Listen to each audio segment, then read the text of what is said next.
ایک دوست کی خاطر کوئی کہاں تک جا سکتا ہے؟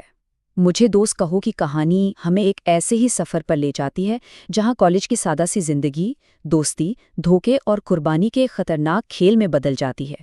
تو آئیے اس سنسنی خیز کہانی کی گہرائی میں اترتے ہیں۔ یہ الفاظ کہانی کا پورا سٹیج سیٹ کر دیتے ہیں۔ دھوکہ، انتقام اور جھوٹ، یہ صرف لفظ نہیں بلکہ وہ حقیقت ہے جو ان 5 دوستوں کی زندگیوں کو جکڑنے والی ہے۔ یہ تعارف ہمیں فوراً ایک ایسی دنیا میں لے جاتا ہے جہاں ہر رشتے پر شک کا سایہ منڈلا رہا ہے۔ تو کہانی شروع ہوتی ہے ایک بالکل عام سی نظر آنے والی کالج کی انگلش کلاس سے۔ یہیں پر ہم اپنے مرکزی کرداروں سے ملتے ہیں، جہاں ایک طرف تو دوستی کی بنیادیں رکھی جا رہی ہیں، لیکن وہیں دوسری طرف مستقبل میں آنے والے طوفان کے بیج بھی بوئے جا رہے ہیں۔ اب ملتے ہیں کہانی کے 2 اہم ستونوں سے، احمد اور عبداللہ۔ دونوں گہرے دوست، لیکن ان کی دنیائیں ایک دوسرے سے بالکل مختلف ہیں۔ ایک طرف ہے احمد، جسے سب کتابی کیڑا کہتے ہیں، ذہین اور محنتی، اور دوسری طرف ہے عبداللہ، جس کی دنیا اپنے لیپ ٹاپ کی اسکرین اور بٹ کوائن کے اتار چڑھاؤ تک ہی محدود ہے۔ یہی فرق ان کی دوستی کے مستقبل کی پہلی جھلک ہے۔ اور پھر آتے ہیں کلاس کے یہ 3 رنگ باز، تجمل، کبیر اور عثمان۔ ان کا پڑھائی سے دور دور تک کوئی لینا دینا نہیں۔ ان کا مقصد بس ایک ہے، ہنسی مذاق اور ٹک ٹاک۔ یہ کردار ابھی تو ماحول کو ہلکا پھلکا بنا رہے ہیں، لیکن کیا ان کی یہی لاپرواہی آگے چل کر کسی بڑی مصیبت کی وجہ بنے گی؟ اور یہیں سے کہانی کا پرسکون بہاؤ ایک طوفان میں بدل جاتا ہے۔ ایک اسائنمنٹ، ایک آخری تاریخ اور ایک آخری وارننگ۔ وقت تیزی سے گزر رہا ہے اور کسی کے کالج کی پوری زندگی داؤ پر لگ چکی ہے۔ دیکھیں، عبداللہ کے لیے یہ صرف ایک اسائنمنٹ نہیں، یہ اس کے مستقبل کا سوال ہے۔ وہ پہلے ہی کئی موقع گوا چکا ہے اور اب اس کے پاس کوئی راستہ باقی نہیں۔ کالج سے نکالے جانے کا خوف اس کے چہرے سے صاف جھلک رہا ہے، ہاتھ کانپ رہے ہیں، ہر لمحہ تناؤ سے بھرا ہے۔ اتنی سنگین صورتحال میں کلاس کی غیر سنجیدگی کا عالم دیکھیں۔ تجمل کے اسائنمنٹ میں لکھی یہ بے معنی سطر نہ صرف استاد کو حیران کرتی ہے بلکہ پوری کلاس کو ہنسنے پر مجبور کر دیتی ہے۔ اور یہ مذاق یہیں ختم نہیں ہوتا۔ کبیر کا فلسفیانہ جواب تو صورتحال کو اور بھی دلچسپ بنا دیتا ہے۔ استاد اسائنمنٹ ڈھونڈ رہے ہیں اور جناب دل اور اصولوں کی باتیں کر رہے ہیں۔ اس سے استاد کی بے بسی اور بھی بڑھ جاتی ہے۔ عثمان کا یہ بے تکا جواب جیسے تابوت میں آخری کیل ثابت ہوتا ہے۔ استاد کا غصہ پھاٹ پڑتا ہے، لیکن اس کی زد میں صرف یہ تینوں نہیں آتے۔ 2 دوسرے اسٹوڈنٹس محمود اور سلیم بھی کلاس سے نکال دیے جاتے ہیں، اور یہیں مذاق کا کھیل ختم ہوتا ہے اور انتقام کا ایک نیا باب شروع ہو جاتا ہے۔ اب کہانی ایک بہت نیا اور گہرا موڑ لیتی ہے۔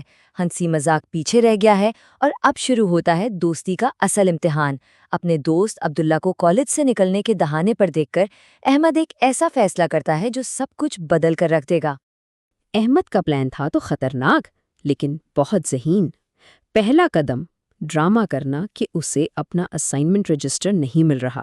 دوسرا قدم استاد سے سب کے بیگ چیک کرنے کی اجازت لینا، اور پھر تیسرے اور سب سے اہم قدم میں چھپکے سے اپنی محنت سے بنائی گئی اسائنمنٹ عبداللہ کے بیگ میں ڈال دینا۔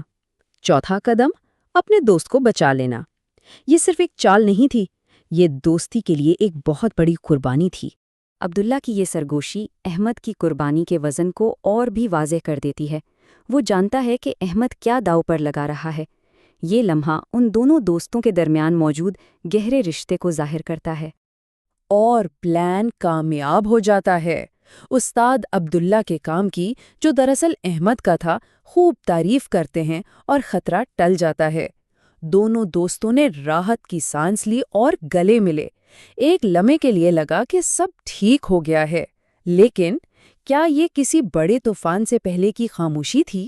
کیونکہ احمد کی اس ایک قربانی نے ایک دوست کو تو بچا لیا، لیکن انجانے میں 2 نئے دشمن پیدا کر دیے۔ کلاس میں ہر کوئی اس نتیجے سے خوش نہیں تھا۔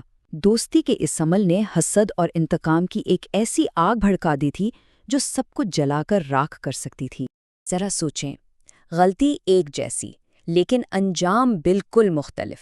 عبداللہ بچ جاتا ہے جبکہ محمود اور سلیم کو سزا ملتی ہے۔ یہی ناانصافی کا احساس ان کے دلوں میں غصے اور بدلے کی آگ بھڑکا دیتا ہے جو کہانی کو ایک بہت تاریک راستے پر لے جائے گی۔ اور یہاں ہمیں انتقام کی پہلی آواز سنائی دیتی ہے۔